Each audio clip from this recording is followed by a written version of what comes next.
The Source begins its look at homelessness and poverty in the Niagara region. We welcome Shelly Mousseau, the project manager at Gateway Niagara. Welcome. Thank you. Thanks for having me. Shelly, we're talking about homelessness, and that's what you really manage here at Gateway Niagara. So tell us, how big is the problem in the Niagara region? Well, it's not necessarily a humongous problem. It's a problem that's always been there, and homelessness is something that's always been in the region and across Canada. And it's more addressing the problem and working through it, and trying to help individuals who are homeless. Almost 700 people have been identified in the region as homeless. Yep, I can't give you an exact number on how many have been identified as homeless, but we do work with several individuals every day through our NASO team, and we're always coming in contact with all different people. And what is Gateway's role in working with the homeless? So Gateway in early April was awarded an RFP through the Niagara region to assist in homelessness in the Niagara region. And what that allowed us is we became the lead organization for outreach services. And you hired 30 new people? We did, right at the beginning of the pandemic. And we brought on individuals for the Niagara Assertive Street Outreach Team, as well as the Housing First and Home for Good program. And they're programs that work together to support individuals in our community from sleeping rough into permanent housing. When you say outreach, you're right out on the streets, meeting with these people, leading them to shelters, helping them out, helping them find a place to stay? Exactly. Our frontline staff are on the streets 7 days a week, 7 in the morning till 7 at night, working with individuals where they're at. And that could be in an encampment, it could be at a park bench, if it had to be on a city bus, it would be on a city bus. We connect with people where they're at so we can work with them to guide them towards housing. If shelter is something that they're interested in, we would promote them to go into a shelter system, but our goal is to house them. So looking at more permanent ways of keeping housing for them. And Gateway also works with all the municipalities in Niagara? Yeah, so Gateway supports every region or every municipality in Niagara. We work in partnership. Each city is a little different, but we provide support everywhere. So when working in each city, it depends on the need. So some cities like St. Catharines could have 3 or 4 workers, where somewhere like Port Colborne has 1 worker based on the need in that area. I would assume that with the 12 municipalities in Niagara, the larger ones are the ones that are not just going to have more homeless people, but also a greater percentage of homeless people? Yeah, it's area, right? More area, more population, so you're going to see a higher amount. So in the region, the higher area, Niagara Falls, St. Catharines. And then you would look at like Welland from there going down. Shelly, the region is really trying to tackle the homeless issue in Niagara. They were recently recognized by Built for Zero Canada as meeting the requirements to achieve a quality by name list. Can you tell me what that list is all about and why it is so important? So they've been working on the Built for Zero campaign and have created what they call a by name list.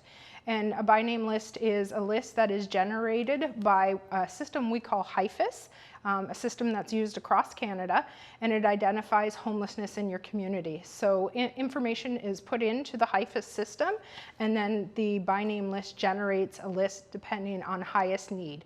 So Gateway works in partnership with the Niagara region for a housing-focused shelter, and that's where people for the Housing First and the Home for Good program would come off, and we work with them to pick people off that list to start working with them to be housed. And then as well, it's supports attached. So a worker would be part of that program with them. How helpful is that name list, and why is it not spread to other municipalities yet? So it is across Niagara. Okay. So the by name list is used for the entire Niagara region, not just St. Catharines. And it's very useful, right? Because we are able to identify people who are most chronically homeless and have the highest need and need to be connected. And then for us, you know, when someone's name comes up on that by name list, we can be identified, and then our outreach team can be looking for that person and say, you know what, your name has come up, let's work together, let's get you to the housing focus shelter so we can get you housed. COVID has created even bigger problems for the homeless situation, and a lot of tent cities went up over the last few months as well. How has that exacerbated the problem? Well, you know, it's been an interesting year. A lot of people who were in the tent cities over the past summer felt more comfortable being outside versus in a shelter during COVID. You know, they have, you know, unsettling feelings about being put in a shelter or choosing to stay in a shelter versus, you know, staying outside. We had a nice summer, so, you know, it was more comfortable for a lot of people to stay in tent cities and be supported that way. For us, we've been able to interact with individuals right in those encampments, allowing for us to work with people right on the ground. So in a way, it made your job a little bit easier because so many of these people were gathered together, staying in the same area. Yeah, I mean, it definitely helps because we are able to work with them. You know, many of the cities were helpful in putting things like a porta potty out or a dumpster that we could make sure that garbage and things like that were cleaned up. So yes, absolutely, we could bring people to them. We work really closely with Reach Niagara. Dr. Stobie is a part of that, and he comes out, provides medical services to individuals living right in the encampments. So for us, we were able to take away from the need in the ER rooms by having medical care brought right out in the community where people are at. Shelly, how long have you been working with the homeless? So I took this position on earlier this year, but I've been with Gateway for over 20 years, working in the mental health system. But I would say the last 3 or 4 years, I've been more of a focus in the homeless system. So over those 20 plus years, have you seen an increase recently in the compassion in general in the Niagara region for the homeless people? I think I've seen change, right? It's really hard during a pandemic to measure an increase because so many other factors are involved. You know, for example, for many months, you know, it was very quiet. There wasn't the amount of people walking through the streets and that. So people see more homeless people, but they were always there, right? They're just more visible to people's eyes. So for us, I think it's just a matter of changing the way we work with people and, you know, that pandemic and just what can we do so we can still do our job and help these people, but do it in a different way. Greater Niagara Chamber of Commerce just had their economic summit and it focused on homelessness and real estate. When you look at the price of real estate right now in the Niagara region, do you wonder if we'll ever be able to find a place for all of these people without a home with the way the prices are going? It's a tough part for us.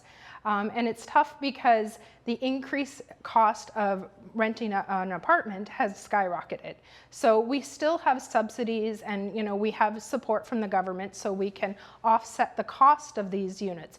But as, you know, we move forward, more and more of these units are rising in cost. And that's where we need to establish relationships with landlords, you know, knowing that we're here and we're going to ensure that people's rents are paid and we're working with the individual living in that unit so, you know, we can acquire that type of housing for the people we work with.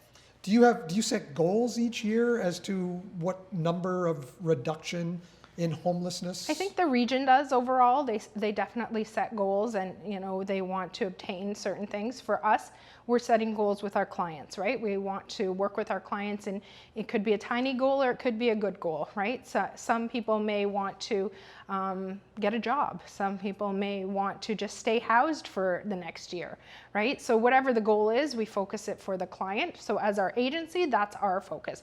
But overall, big picture, definitely the region has goals to work through. Shelly, thank you so much for joining us today You're on The welcome. Source. Thank you for having me.